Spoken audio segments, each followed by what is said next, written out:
Hello, how are you? We're in Sydney and we're catching up with you because we thought it would be fun to have a chat together, and we thought the idea of talking together was a really good opportunity to talk about collegiality. And Exactly. Hello, private practice success and quite confidence, finding proof. yes, And everybody else Proof. there on Facebook. we've got two cameras going, so we're going to be cross-eyed by the end of this. We are. And we're here in the lovely Sydney. You can see the city centre there behind us at the APS Congress. And as per usual, when we're together, we get into mischief because we are wagging sessions right now to talk to all of you. Absolutely. Because we've got an important message to get out, right? We have, and I think that's something that Gerda and I often forget because we, as you might tell, kind of get along well together. And we forget that not everyone knows that we are not in competition. We're both mentors to mental health professionals, we're both private practice owners, and we're both psychologists, and it's not a competition, it's not a running race, as I often say, and because Gerda would win anyway. I only run if I'm being chased by bears. Okay. Yeah, and I'll win because I jog every morning. I would hope I would win, or I would be very disappointed. So I guess, we both often talk about abundance mindset, and when we talk about that, I guess this is abundance in action, this collegiality, and we spur each other on and cheer each other on, and we've been sharing a table selling our books. Gerda very kindly invited me to join her table, Abundance in Action, and has chased me half around the Congress facility all weekend. Tess, there's someone who wants to buy your book, get your ass over here. Yes. So when we talk about practice owners and we talk about referral sources and we talk about all of that stuff that could be seen as a competition, it's really important to remember that it's not. It's about you doing your best work, and sometimes you'll be the best person for the job because that's the work that needs to be done for that particular individual. And the next person does their best work, and that might be the job that's required on that given day. Yeah. So Yeah, I'm sure if you think about yourself in terms of experiences that you've had, there are very often those attitudes of, oh, I can't ask for something or for support from another practice owner or even clinician because, they won't tell me because I might be perceived as competition, and there's that uncomfortableness. And sometimes we perceive other people as competition and they perceive us as competition. And I hear those comments so regularly that people make in various conversations, and I go, yes, I'm always the first one to say we need to run ourselves like a business, right? And business people are very mindful of competition and all of that stuff. And then I go, this is very interesting. Psychologists will take that part of business management and apply it to themselves, but not all the other parts of it. It's like they take the unhelpful part from traditional business in terms of, these are all our secrets and we can't tell anybody, but we don't want to run ourselves like a business and have the money mindset that we need to be an actual business. So be kind to yourself, and really choose what you want to apply resourcefully, because there is really no competition in our industry if you think about it, right? We are all so different and unique in terms of how we present our stuff in session. Yep. How we do CBT. We can all go on the same CBT course. We're going to deliver it in a different way, right? Yeah. Because it's your individual personality, your flavor that comes through it, and that's going to resonate or not resonate with that client. You can do a manualized treatment and you might get different results as a result of who you are, right? That's just what I believe. I don't know, maybe some clever researcher can prove that wrong, but I think clients won't follow the process unless they click with you, and that's your personality, right? And there needs to be that alignment, which is why there's more than enough work for all of us. That's it, and I think it's true. no matter what part of your business you're talking about. So if you're talking about recruiting, or if you're talking about, you know, building your referral base and, you know, identifying who are your key referrers refer to other people as well as you. And oftentimes it's a relationship-based decision that they make. And I talk about that a lot, that business is all about relationships. And, you know, and that plays out in ways that you can't necessarily expect. So as many of you know, my practice is going through some staffing changes. And, you know, other practice owners in Hobart that I collaborate with regularly, some of them have been approached by some members of my team for their next adventure and their next career move. And those practice owners, you know, they talk to me about these things and they check that, you know, professionally we're all good and that those relationships are maintained. And for me, I think that's beautiful. That's what you want. It's not a competition for staff. It's about what's right for each team member. If they need to move on, then that's the right thing for them to do at this time. And you'd want them going somewhere where they're going to be happy and they're going to be in a really professionally sound environment. So when competition isn't viewed as part of the equation, it allows room for that collegiality and for that professional respect and those relationships to last and to weather those bumpy storms when staff come and go. And I think that's a really important thing to remember in your relationships with other practice owners too. Almost certainly. You know, it's almost like you've got that freedom to make the choice. You can either choose to come from a place of competition and then of course have the consequences of that. The consequences of being isolated, of being worried all the time, of being anxious, of having to be cagey and, you know, feel threatened all the time. I sure as hell don't want to feel like that. Okay? Yeah. I would much rather choose to come from a place of abundance and go, let's have a relationship, let's, you know, collaborate. And if you come from that place, you know, I just believe that you're going to attract people that's similar to yourself. Like we've attracted one another, right? And if you do get that one person that, you know, is doing it maliciously, you'll quickly figure that out, right? But I can tell you majority of people aren't like that. Not the people in my Facebook communities, not in your Facebook communities. So it's really about just being who you are, giving yourself permission not to come from that fear base of, oh my goodness, I need to protect everything, and just going, you know what, even if we put everything we know out there, and I strongly believe this, you know, even if I put all my intellectual property out there, there's going to be people that's going to look at it and go, you know, shit, I don't want anything to do with it. There's going to be people that look at it and go, oh, this is amazing, but they're never going to do something about it. And there's people going to go, it's amazing, they're going to do something about it. But the thing is, half of people, even more, don't even implement this stuff.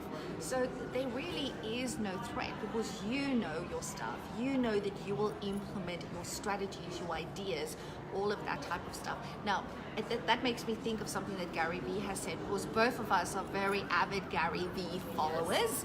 And if you don't know who that is, you better start Googling right now. Not right now, after the live stream. But he says that very often people ask him, you know, they want to pitch an idea to him. And then they want to ask him to sign a confidentiality agreement, and he refuses. Okay, and then he educates them on why he refuses to do that. And because he says your ideas, any ideas that I put out there, you know what, the chances of somebody acting on it is very small. Very small. Because most people just don't implement. And he does that actively. He will not sign a confidentiality agreement because he wants people to have that abundance mindset, right? Because that's just the way to really get to that next level. If you're consistently going to be cagey, you cannot be expansive enough to get to the next level in order to grow your business, to develop your private practice, do your own branding, do, you know, write a book, do online programs, because you're too stuck. Yep, that's exactly right. So when you're stuck in that mindset, and Gerda said before, you know, if you're stuck in that fear-based, competitive mindset and squirreling all your ideas away and not sharing, you very quickly will find yourself quite isolated professionally too. You're not sharing your ideas, no one's going to share theirs with you either. And it really is about reciprocal relationships in business. And I think that no matter what business you're in, whether it's mental health or whether you could be a creative entrepreneur, whatever your business area is, the idea of collaborating and sharing, it helps you feel supported in the work that you're doing. It helps you realize that you're not as isolated as you thought you were, and it also helps you spark additional ideas, because conversations do that. You've probably noticed. So Gerda's got a great book around her ideas around how to develop and build and grow a successful private practice. Very generous of her to provide that in her book, because of course there's lots of other programs that Gerda runs, and anyone can just grab hold of the book and that's the end of that. Yes. But it's a generous thing to do, to put time into writing a book and sharing those ideas. And so I think that when we hide behind competitiveness and we hide behind fear, we stop ourselves from growing further. And I think that's something that we forget, that competition actually doesn't grow you, it shuts you down. Yeah, it's so true. I so believe that. Yep. And for those of you that go, but there's always going to be that one person. But even if there's that one person that does the wrong thing towards you, you know what? I just believe that what you need to do then is just release them, because the universe takes care of them. Karma takes care of them, okay? And that's their problem. I need to be able to sleep at night. I want to be comfortable, and I do not want a life filled with fear and constant worry about what if somebody figures this stuff out and does as well as I do. Well, what if they do? That's amazing for them, right? Yeah. There's room enough for everybody. Exactly. Because, at the end of the day, especially as helping professionals, but even in other professions, because I know Tess works with a lot of business owners across a variety of professions, you do this stuff for a reason, and what is those values? And a lot of the times it's to make a difference, right? It is to help people in some way, even if you are a engineer building stuff to help people in some way. That's what it is all about at the end of the day. And the more we share, the more we work together, the more we collaborate, it just makes it so much easier to help people. This is so true. And so much more fun. Yeah. How much fun do we have? We have too much fun. I'm actually feeling really tired today because we do tend to have too much fun. Yes. We will not say what time we went to bed last night. I just think it's so much more fun sharing celebrations when you achieve something, really having fun with it. When I achieve stuff, like having somebody that gets it, that you can share your wins with, that you can share your challenges with, without having to go, what can I tell them? What can't I tell them? It's like, geez, that's just too hard. I don't want to do that. Then I'd rather just not have that relationship if I need to consistently have my guard up in terms of what can and can't I say. It's like, why would you want to do that? It's just crazy to me. No, and look, I've got a really, some of you will know that I'm launching a graduate program in my practice. And I was talking with another practice owner in Sydney, or from Sydney, and she and I were having the same idea at around about the same time, and we went, oh my God, we're both thinking the same thing. Yeah. Now, instead of going, well, we'll shut down and we won't share thoughts on it, we're now collaborating on how can we bounce ideas around together so that we both grow and we both develop this idea in a way that's going to be successful, because two heads are better than one, always. I don't have all the answers. Exactly. No one really does. So, sharing your ideas and bouncing them around and brainstorming the tricky bits is really, really beneficial. No matter, what business you're in. No, I agree. So the challenge is on. Challenge is on. Collaborate. Be collegial. Share your ideas. And don't be afraid to ask other business owners for support. So if you need a mentor, whether it doesn't have to be me and Gerda, but find a mentor that you feel is someone that you can relate to help you develop your ideas, whether it's in your business or whether it's something to do with your outside interests, or whatever it is, finding somebody that you can share your ideas with. It can be a peer, it doesn't have to be someone at a senior level to you. So valuable. Yeah, I really think another important message, now that you've mentioned that, is to give yourself permission to accept help.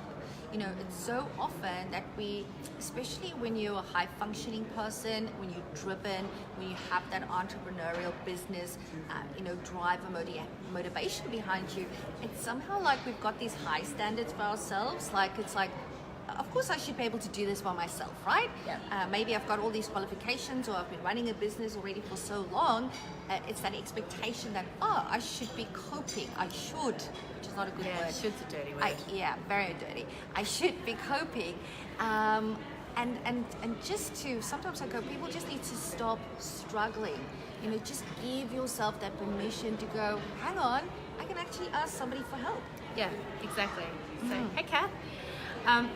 This is, many of you know I work in perinatal mental health. That's the clinical area I work in. And one of the key messages we give new parents is that, this is a major developmental milestone, becoming a parent, and accept all offers of help and stop being a martyr, for want of a better word. Yeah. You don't have to do it all yourself, and you don't have to know how to do it all. And it's the same when you're becoming a business owner, that you might be really, really good at what you do clinically or artistically or whatever it is that you're working in. That doesn't automatically mean you know how to run a business. Yeah. So accepting all opportunities for help and for resources and for support and for encouragement is very important. Yeah. And we've got a comment from Kim. Kim says it's vulnerable to put it out there that you have areas of weakness in competence. It is, Kim, and I think, very often is because we, especially in my community, is helping professionals. We're so used to be the one doing the helping and being the helper. It's really hard being the one to go, I'm putting up my Can I have hand. some help, please? Yes. But I can tell you, if you can just give yourself permission to do it, it's actually the most empowering thing you can do. Because the change that can happen in an instance when somebody gives you a little piece of advice that changes everything, or a little thing that breaks through a mental block you've had that just changes anything. Sometimes you've got these big problems and issues, but the thing that changes it is simple, and we're sometimes looking for something really big. And that's where a mentor, an outside person comes in, because they look at what's happening with fresh eyes, and they go, oh, well, that's what you need to do. And it's easy. Yeah. Yes. Yeah. Having a second set of eyes can be really, really useful. Exactly. Goodness. So hey Jen, welcome. So I think, for Gerda and I, we've been, working together for quite a while now, and you all know that Gerda is my mentor. She's also my friend. Yes. And, and we do get along. We do have a lot of fun, but we also run ideas past each other. And we do, if I'm going to put my hand up for help, Gerda is certainly, has coached me very well to know when to ask for help. And that's what I have always done with students in my practice, is taught them that they must know when to ask for help, that I don't want cowboys in my practice. And so I think sometimes we have to take on board the messages that we'll pass on to less experienced individuals and go, hang on, am I trying to be a cowboy here? Am I trying to know it all and do it all without much guidance? So yeah, you have to make yourself vulnerable, Kim, but vulnerability is okay. And I sort of pick up on that weakness and incompetence. It's just not knowing. That's not weakness and incompetence. It's just not knowing. And you can't know everything. And I don't know everything. And I don't want to know everything. I love the fact that there's still more for me to learn. So it's just about knowing when to ask for help, or when to run an idea past somebody else to get that feedback. Yes. And I sure as hell don't know everything either, which is why whenever a Medicare problem pops up in my practice, I go, I'm sure I know the answer. However, I'm going to run past the expert. Tess. And that leads us to a very important announcement. What a good segue. Oh, you're good. Okay, so there's been a bit of a dare on, which was for me to launch my Medicare training program. I wonder who set that challenge to you. It may have been egged on after a couple of drinks last night too. Yes. So I have talked about this before. Many of you have already downloaded my Medicare guide, my top 10 tips for Medicare and surviving Medicare and better access. If you haven't downloaded it yet, if you go to my Quiet Confidence website and look in the store, so I think it's quietconfidence.com.au/shop. Yep. And you will find my Medicare download, and it's a free download. It's top 10 tips. Have a look at that. It just helps you know what to do to remain compliant. Okay. Now, on the back of that, I have been promising all year and deliberately waiting till this end of the year so that we're closer to when people are going to be worried about the calendar year transition, because that's when I get the most questions about Medicare. So I am going to be launching a program in November. So we've got a little bit of time, but I want to make it really clear that there will most likely be a limit on the number of people able to be participating in this round, in this live round of the training. Now the training may well then be available for you to purchase later, but not as a live which is best. program. So you want to get into you that. want to get into the live program so you can have your questions answered by me live throughout the program. So it will launch November. I'll be talking much more about it as we get closer to November. So if you're curious about that, please send me an email, tess.crawley@tesscrawley.com.au, and put the Medicare training as the subject line for your email, and you'll be among the first to be advised of when that program is going to launch. It will be priced at $97, and the mentor thinks that's way too cheap, but anyway, yes. It's going to be amazing. My name's already first on the list. Let's just be clear there. I'm going to charge her double. well, I'm going to do it, and Chelsea's going to do it by principle. So there you go, double done. Double done. So the program will run over a couple of weeks. So I haven't decided how many yet. I'm thinking roughly 4, maybe 5 weeks. So you'll actually get quite immersive training over a little period of time to really have the time to pick up on what I know about Medicare, and then think about how that applies to your practice and get more questions asked as they come to mind. So it won't just be a one-off smash and grab. There'll actually be, an ongoing conversation during the course of the program. Yeah. So if you're interested, shoot me an email through and you'll be on that hot little list of first to be advised. Yes, so Tess has promised, because I don't want to miss out. What have I promised now? She has promised that before she launches it online, she will email people on the list to say, this is your first opportunity to get in. So get your name on that list by emailing her. She'll send you out an email a day or so before to say it's open, get your butts in there, sign up a day before. You'll get 24-hour notice before she tells the rest of the world, because I can tell you it's going to be very, very popular. Because for me personally, wanting to do this training is, although I have a pretty thorough knowledge, it's just like, let's just check all the details, right? And I would much rather do it in a fun way, in a program with other practice owners, because I just love it, than having to troll through all the bloody documents and websites and all of that stuff. I do not have the time for that. I don't know who does, but that's not a good use of my time as a practice owner. And let me tell you, having tried to corral all the information about Medicare, it is uncorrallable, basically. There's a lot of information on the internet, and a lot of information in conversations on Facebook and where else that is incorrect information, outdated information, misguided information. So there's a lot of fear around Medicare as well. So my aim is to make it very, very simple, very digestible, and sticking to just the core principles of what you need to do, and having also an understanding about the audit process as well, like what's a red flag for getting audited, what do they do when they audit you, things like that. So you'll know that you're going to be coming out of that program feeling a little bit more secure in your knowledge of what you need to do, why you do it, and how you incorporate that into your business structure as well is an important part of the program. I teach you about how I make sure that all the reporting obligations are done in an efficient manner so that it's not too time consuming in your business. And then you can sleep at night knowing that if you're audited tomorrow, you're probably going to be okay. And it's so interesting because that's a big deal, hey? Yep. That constant fear that people have about, oh my goodness, what if I get audited? Oh my goodness, what if I done the wrong thing and I'm going to get in trouble?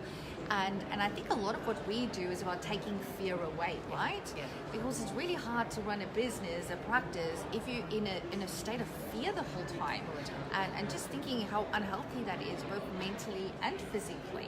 So even when it comes to the whole competitive abundance thing that we've just spoken about, people's thoughts and worries around Medicare, there's so much fear in our industry. And both of us are just so eager to just get rid of as much of that as possible so that we can enjoy what we do as practice owners, because the less fear there are, the more joy there are, the more abundance, the more people we can help. It always comes back to our value of why we do this thing, right? And if you've got all your emotional energy being drained by that state of fear, you do not have the emotional energy to build your practice, help more people, and also be there for your kids and for your family and for your community and all of that type of thing. Yeah, I'm not sure if many of you realise or appreciate fully, Gerda and I both have young children, and we both run our businesses within school, pretty much within a school hours framework. And I've often joked about I should write a book called The School Hours Entrepreneur. And it is possible to run a large, busy practice. That's not to say the only work I ever do on my business is within school hours. That would be a lie. But in terms of being able to be present for my children, you have to have efficiencies. And so again, the Medicare training program is part of that. And what Gerda offers is also very much around those concepts of efficiencies within your business. So you've got more time for you and your family, in addition to having a successful, viable business. Exactly. I agree. Wow. That was good. Do you have any questions on your side? I'll just check here. Hey, Natasha, thanks for joining. Yes, it's Anne. One amazing backdrop. Yes. Hey, Kate. Hey, Donna's from America. Really? Yeah, Excellent. glad Hey, to have you Donna. here, Donna. Hey, Kath. Hey, Jan and Monica. And Kath's very keen to hear about the themes of audits. Hey, Sylvia. Yes. I'm catching up with Sylvia this afternoon. Oh, and fabulous. yes, themes around audits. Yes, it's not as scary as you might think. And there are some really obvious traps that people can fall into, which I'll certainly be teaching people how to avoid those. Yes, can't wait. So be sure to get that email done right now, because it's going to be an order of when you've sent your email. There's going to be only so many people in the group.